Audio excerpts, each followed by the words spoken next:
to win. Oh, it's good! Anthony Davis has won!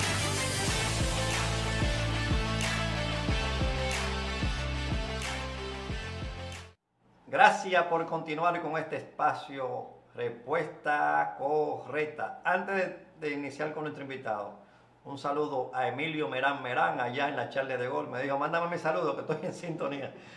Hoy vamos a hablar de economía, de AFP, del presupuesto de la nación, del Banco Central, en fin, con un talentoso joven, se llama Starling Pérez, quien es máster en administración de negocios y un destacado jovencito, pero un destacado en su área económica y contabilidad. Hermano, bienvenido, Starling.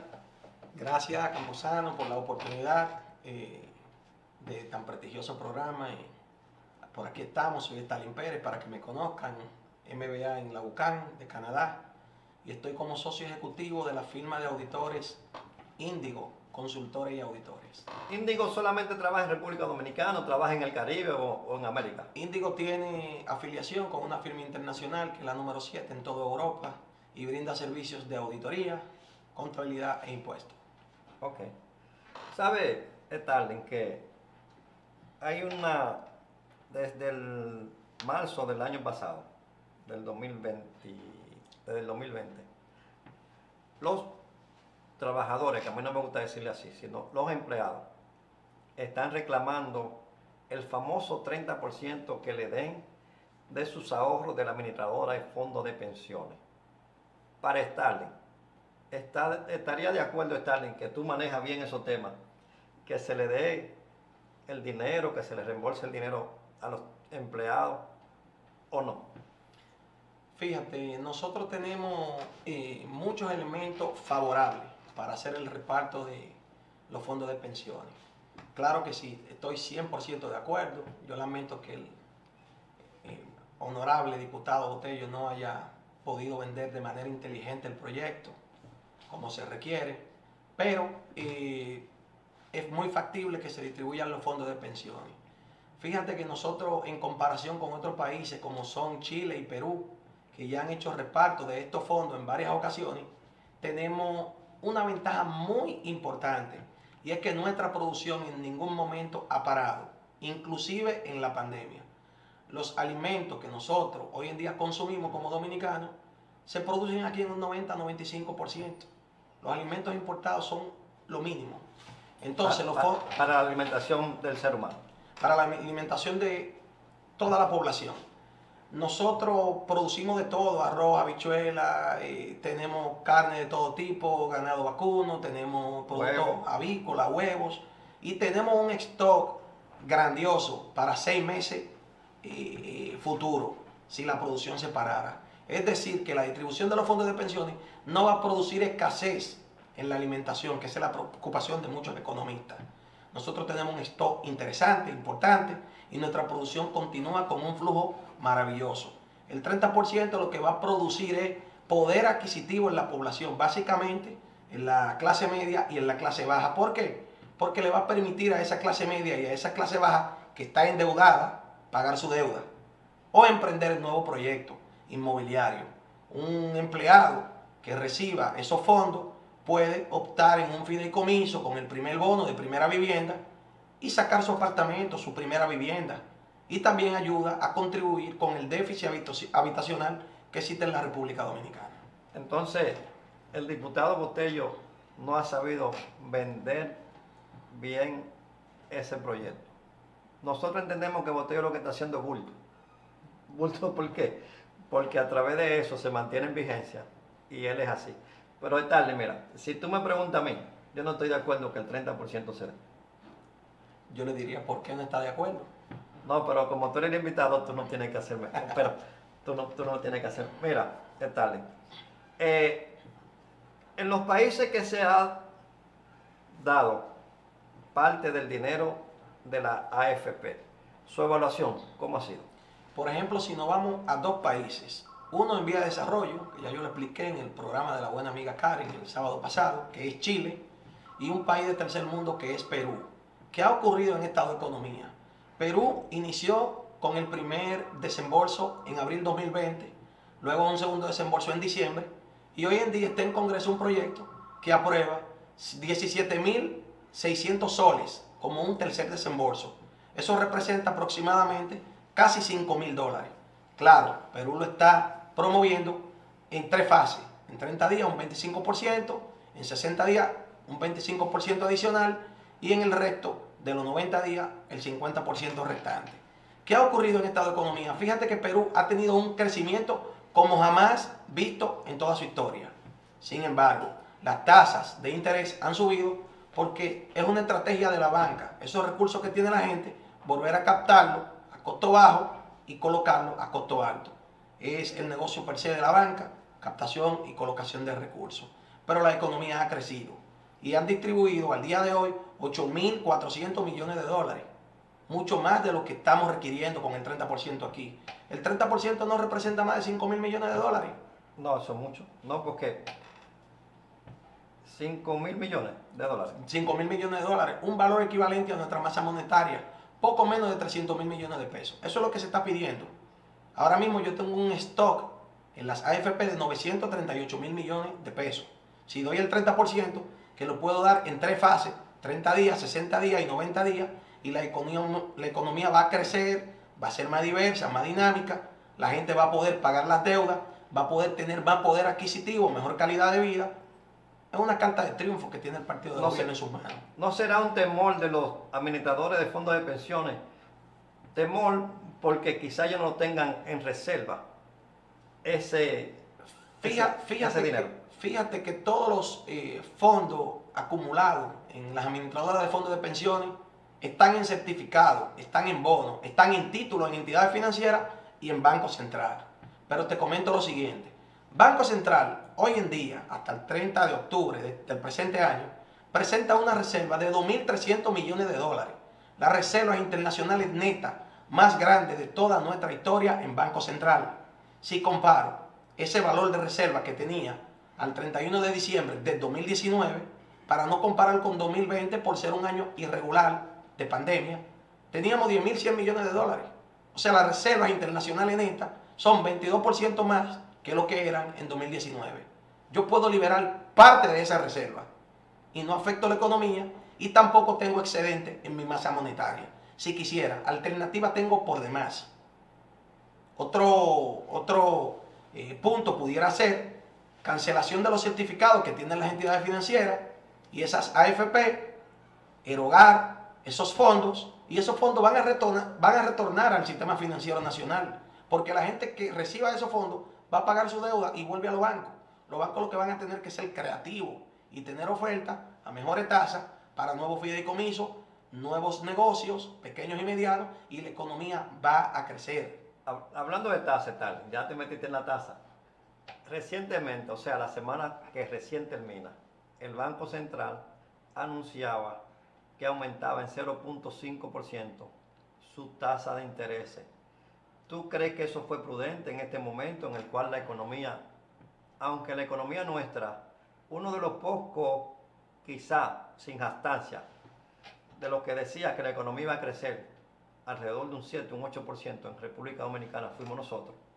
Y según el último informe del Banco Central, está rondando por un 11%. ¿Tú crees que ese aumento del 0.5% de la tasa de los bancos no afectaría el desarrollo de la economía? Fíjate bien, evidentemente que sí va a afectar la economía, pero es la política propia de desmonetización del Banco Central, que es una política de control cambiario y de control de la masa monetaria. Ese crecimiento en la tasa de interés lamentablemente produce restricción económica hacia la micro. Sin embargo, mantiene la macroeconomía en estabilidad. Y ese es el interés del Banco Central, decir, somos un país estable. No manejar niveles de inflación controlados de un punto, 2 puntos, pero con crecimiento económico hacia la micro. Y eso hace falta, porque post pandemia el pueblo está con restricción elevada. La economía sí sigue creciendo, pero a nivel macro estamos por encima de 2 dígitos, creo que 10.45. la última publicación de Banco Central. Una pregunta, Starling. Ya saliéndonos de la parte de la economía, el manejo que el presidente de la República o su gabinete económico, que encabeza Luis Rodolfo Abinader y Corona, en el primer año de gobierno, ya tenemos 1 año y 3 meses, pero ¿cómo evalúa Starling Pérez, ese especialista en economía, ese especialista en contabilidad? ¿Cómo tú evalúas el primer año, aunque hay una variante que que cuando alguien vaya a hacer un análisis verdaderamente crítico y serio, debe el año 2020 tenerlo nulo? ¿Cómo tuviste el manejo de los primeros 9 meses del año? Porque vamos a suponer los 4 meses del año pasado, los primeros 8 meses de este año, ¿cómo tú has visto el manejo? O sea, hasta agosto, ¿cómo tú lo has visto? Fíjate bien, el presidente Luis Abinader recibió un país con una pandemia totalmente destrozado, lo dije en el programa anterior del buen amigo Evaristi Jiménez, y ese gobierno que él recibió con una crisis severa, con un nivel de endeudamiento tan elevado, y pocas alternativas le dieron. Sin embargo, el desempeño del presidente Luis Abinader ha sido responsable, ha sido bueno. La macroeconomía está estable, sin embargo le faltan otros elementos para él completar la gestión que él de verdad requiere. Fíjate, Perdón que te interrumpa. Está bien, termina y ¿cuáles son los que le faltan cuando tú terminas? por ejemplo, fíjate bien, él recibe una crisis post-pandemia, estamos todavía en la pandemia, viene una nueva variante que amenaza continuar con la pandemia, recibe un gobierno destrozado de la administración anterior sin recursos, que le permitió a él endeudarse en 8.000 millones de dólares para repagar la deuda que el gobierno anterior de manera irresponsable tampoco lo hizo. Pero al presidente Abinader le falta hacer la reforma fiscal, tiene que hacer la reforma fiscal, porque si no tengo equilibrio en el nivel de ingresos fiscales con relación al gasto corriente, voy a continuar endeudando el país. Y la deuda al día de hoy está en 48.000 millones de dólares, lo cual representa un 52% del PIB, demasiado. ¿Hasta cuándo vamos a continuar el nivel de endeudamiento? Sé que el presidente Abinader escucha a la gente, pero la gente lo eligió para que él gobierne. No todo el que reclama tiene conocimiento técnico y económico de lo que es la economía. Él necesita la reforma fiscal y tiene que hacerla. Y es uno de los 3 pilares de la Estrategia Nacional de Desarrollo 2030. Una pregunta, Starling. Ahí que introdujiste la reforma fiscal.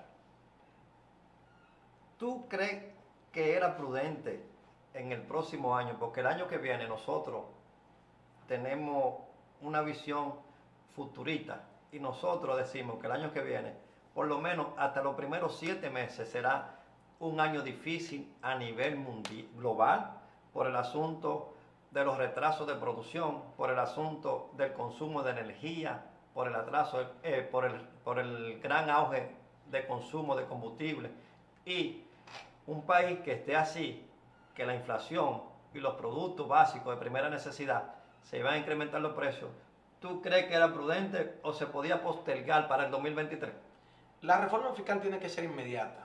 El presidente Luis Abinader tiene que crear conciencia, él tiene que hacer la reforma fiscal, es un tema penoso para la población, pero tiene que hacerla de forma estructural la reforma fiscal, no castigando al sector que menor tiene que ser de forma estructural.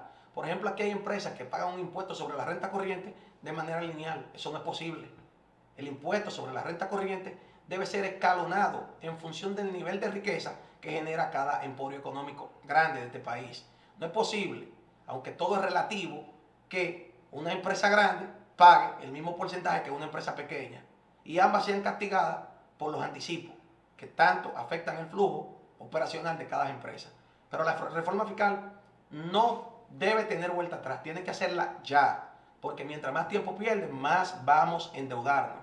Fíjate que de los 3 pilares que teníamos de la Estrategia Nacional de Desarrollo, que era el pacto educacional, el pacto fiscal y el pacto eléctrico, en ninguno de los 3 los gobiernos anteriores de manera irresponsable han hecho nada.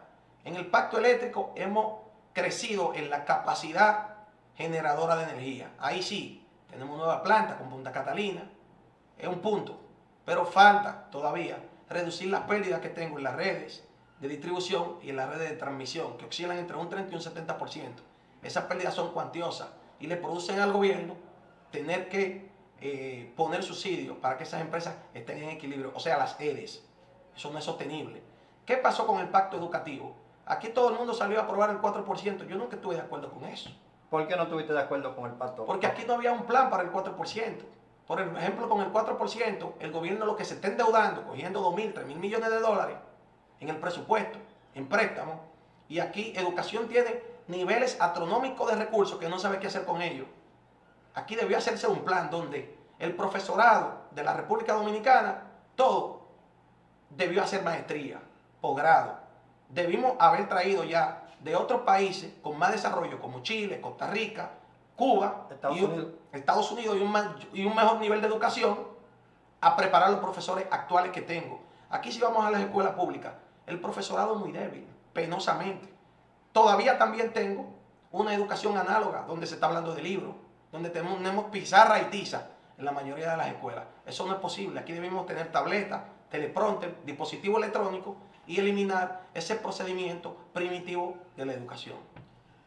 Wow, mamacita, excelente. Pero si la reforma fiscal, la reforma eléctrica y la reforma educativa, como tú dijiste, el gobierno que le correspondió hacer esos tres pilares para la Agenda 2030, debió ser el gobierno de Danilo Medina, porque a la postre del mandato de Leonel Fernández en el 2011 fue que se llegó a ese acuerdo en una Agenda Nacional de Desarrollo para el 2030.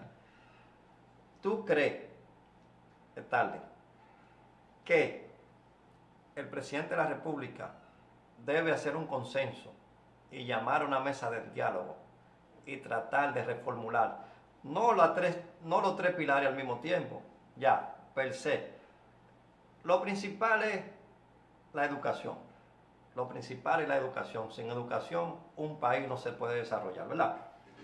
Y hacer acuerdos para que la educación se desarrolle, por hacer planes pilotos. Por ejemplo, en Monteplata, la semana pasada, se inauguró un liceo técnico para niños, o sea, para estudiantes de educación física, de deporte y eso. ¿Tú estarías de acuerdo con eso, Starling?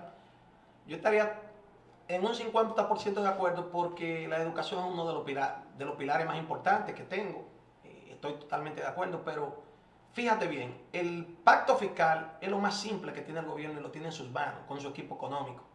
Él hacer la reforma fiscal y lograr el incremento en los ingresos fiscales que necesita el gobierno es lo necesario para continuar el desarrollo de los dos demás pilares. Yo no puedo desarrollar la educación, invertir en la educación e invertir en energía si no tengo los recursos. La reforma fiscal le va a permitir tener los recursos suficientes para el desarrollo de la nación. Y la reforma fiscal no puede parar. Lamentablemente recibió un país totalmente desbalanceado económicamente, con una crisis post pandemia que sin reforma fiscal le va a conllevar al presidente continuar un nivel de endeudamiento que en el futuro las próximas generaciones pudieran verlo no sostenible, y eso es peligroso. Tú, Starling, ¿ve al presidente como un estadista o como un presidente? Yo al presidente lo veo como una persona de buen corazón, parecería. No lo conozco, no soy político, pero parecería. Tiene buena intención, es una persona que escucha, tiene buen equipo económico, pero él tiene que, en cierto modo, responder con lo que de verdad requiere la economía. Y la reforma fiscal es necesaria para que él logre equilibrio en el presupuesto, baje el nivel de endeudamiento y no tenga más déficit. Yo sé que la reforma fiscal es difícil para cualquier presidente, porque genera niveles de impopularidad hacia él y hacia su partido. Pero tiene que hacerla. A él se le eligió para que sea responsable. Y yo creo en él, creo que lo va a hacer. Él es responsable. Ahora tiene que hacer una reforma fiscal estructural, a través de un pacto estructural. No puede castigar al que menos tiene. Starling, vamos a suponer, Rolando Campuzano es Luis Abinader, ¿verdad? Y Rolando Campuzano llama a Starling Pérez. En la situación de hoy, tú me estás mostrando que tiene capacidad para hacer planificación, capacidad para poder desarrollar República Dominicana en términos fiscales. A Starling, 3 cosas fundamentales que tú me dirías a mí, a Rolando Campuzano, presidente de la República en este entonces. ¿Qué cosa tú me dirías que yo debo enfocarme en materia económica? Por ejemplo, tú dices, bueno, vamos a hacer la reforma fiscal, pero el ITEVI de 18 lo vamos a bajar a un 10, pero todo el que, vamos a ponerle impresora fiscal a todos los negocios, hasta los colmados le vamos a poner impresora fiscal, ¿verdad? Vamos a bajarte el impuesto sobre la renta del empleado, vamos a la, en fin, ¿cuáles serían las tres cositas sencillas que tú me dirías a mí yo siendo presidente de la República? Mira, es una pregunta comprometedora un poco, No, pero desde el punto de vista nuestro, como asesor, como economista, como máster en administración de negocios, te puedo decir lo siguiente. Una de las recomendaciones que yo le daría inicial al presidente fuese la siguiente: el ITEVI reducirlo a una tasa de un 14 a un 16, pero de manera genérica, y grabar todo, incluyendo los alimentos de primera necesidad. Grabando todo tengo más dinamismo económico, recaudo más, pero sacrifico de igual manera a toda la población. Adicionalmente a eso, el impuesto sobre la renta a los trabajadores, a los empleados, los reduzco en una tasa máxima a un 20%, el 25% es demasiado, para generar poder adquisitivo entre esa clase obrera que necesita desarrollarse. Y se dinamiza la economía. Y dinamizar la economía. Sin embargo, el impuesto sobre la renta al 27% como tasa máxima, lo dejaría así, pero haría una tasa escalonada, donde la micro de 50 a 100 millones de pesos van a pagar un 23%. Mayor de 100 millones de pesos a 200 millones de ingresos, me pagan un 25%. Y las empresas con ingresos mayores a 2.000 millones, depende, hay que hacer una escala, me pagan el 27%. Y la economía es más diversa, más dinámica, y la gente está pagando lo justo en función de la riqueza que genera. Eso es lo que se necesita. En cuanto a la educación, se necesita un plan de yo decir, bueno, cuáles son las escuelas que tengo en deterioro, cuáles son las escuelas nuevas que necesito. En el tema de infraestructura, tengo que separar los elementos. En educación voy a trabajar infraestructura, pero también voy a trabajar la parte académica del profesorado, que la necesito, pero también voy a trabajar la digitalización de las escuelas. Son 3 elementos básicos. El presidente tiene que hacer presupuesto, y ese presupuesto de educación, auditarlo más severo. Aparte de la reforma fiscal, un elemento importante que usted tocó, señor Campuzano, es lo siguiente: la mejora del recaudo también produce ingresos fiscales al gobierno. Hay 1000 maneras de cómo mejorar el recaudo, y la mejora del recaudo es a través de la reducción de la brecha que tengo en la evasión fiscal. Ok, entonces, per se, excelente tu explicación, excelente. Me gusta esa forma, como tú dices, de que se debe reducir el ITEVI, que se debe reducir el impuesto sobre la renta, y debe haber mayor inversión en educación, que nosotros estamos 1000 por 1000 de acuerdo, también en lo que es la parte eléctrica. Y tú te irías por inversión en turismo. El turismo es una de las fuentes generadoras de riqueza más importantes que tenemos en la República Dominicana, y se viene reactivando extraordinariamente bien. Somos un país bendecido, somos una superpotencia en recursos naturales, siempre lo he dicho.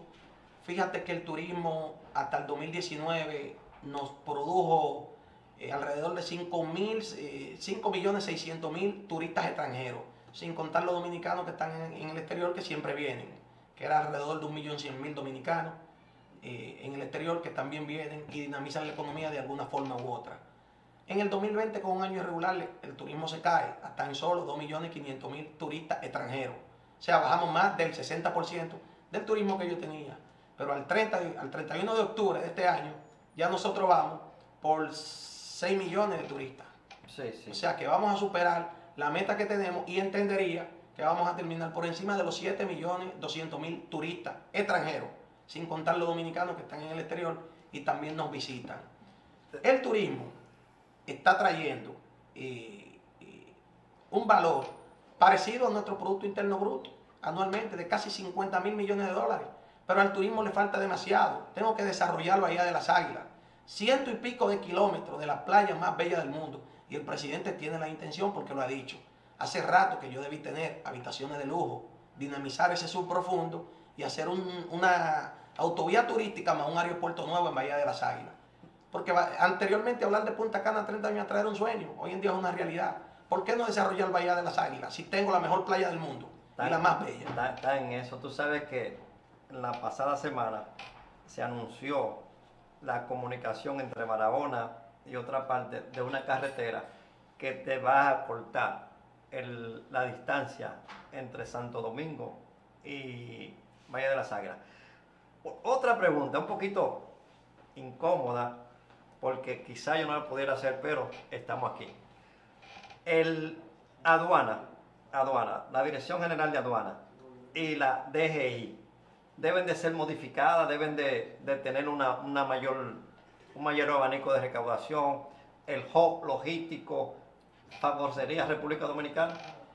Fíjate, el director general de aduana, San Lobatón, Desde aquí aprovechamos y le mandamos un saludo a Eduardo ha San hecho Lobatón. una buena gestión en la eficiencia y en los recaudos, viene creciendo. Yo veo las estadísticas recurrentemente. Creo que al 31 de octubre iba como por un 25% por encima de lo que era lo mismo al 2019. O sea, San Lobatón ha hecho una buena gestión, ha automatizado los procesos, los furgones lo están sacando a vapor, hay furgones que salen a 24, 48 horas máximo. Eso es gestión y eso es recaudo. La DGI está bien en tema de sistema y en tema de oficina virtual digitalizada, pero le faltan procesos internos de eficiencia tributaria que no tienen y que tienen que mejorar para que el recaudo sea un elemento aditivo a la reforma y los ingresos sean exponenciales.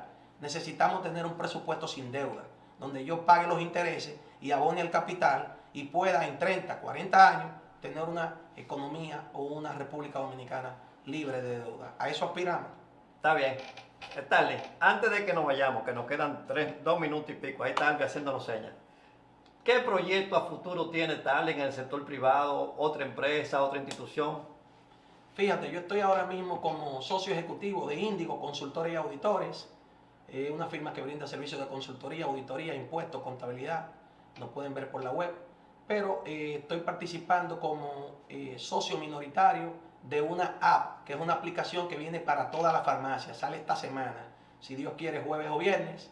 Es Home Pharmacy. Es una aplicación donde tú vas desde un dispositivo electrónico poder pedir cualquier producto farmacéutico desde tu hogar. No es tener 20, 30 productos como tienen otras aplicaciones similares. Es tener la farmacia en tu casa. Ya tenemos más de 100 y pico de farmacias afiliadas y vamos a tener un catálogo muy amplio donde tú vas a poder pedir los medicamentos hasta con receta de más de 8.000 productos farmacéuticos. Es tener la farmacia en un dispositivo electrónico sin movilizar. Entonces tú nos diste la primicia. ¿Cómo que se llama la aplicación? Home Pharmacies. Home Pharmacy. Wow. Starling, nosotros verdaderamente nos sentimos orgullosos de que jóvenes así como tú se estén desarrollando en República Dominicana y manejen así al dedillo con tanta experiencia, con tanta seguridad de las cosas que hablan y eso, en fin. Entonces, antes de terminar, ¿el gobierno va bien o va mal?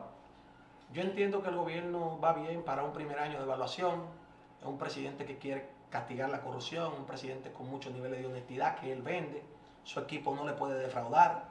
Él lo ha dicho en varias ocasiones. Su equipo tiene que ser natural, tiene que ser puro, como él lo quiere, para que tengamos un país limpio en el futuro. Y a eso nosotros como dominicanos apostamos. Pero él tiene mucho frente que recibe de la administración anterior. Recibió un país devastado y lo está levantando. Hay que darle oportunidad. Ya. Bueno, Starling, ahí está ya Alves diciéndonos que el tiempo en televisor es cruel. Antes de que tú te despidas en los 30 segundos, queremos mandarle un saludo a Pedro Antonio de Olio, el ninja, y a Tito Banca, Francisco Antonio Rodríguez. En 30 segundos, el mensaje al pueblo dominicano, ¿confianza o qué? El pueblo dominicano tiene que tener confianza, somos un país bello, en recursos naturales rico, es un país hermoso, solo el que viaja sabe la belleza natural que tenemos. Vamos a darle confianza a nuestro presidente. Un país sin administración pública no tiene democracia. Yo creo en la democracia y vamos para adelante. Y a ustedes, amables televidentes, gracias por sintonizar día tras día este su espacio Respuesta Correcta. El COVID está difícil. Por favor, mantengamos la distancia física, el uso de tapabocas y mascarilla y el lavado constante de las manos. Hasta una próxima entrega, si Dios lo permite. Pasen feliz resto del día. For three in the win. Oh, it's good! Anthony Davis has won.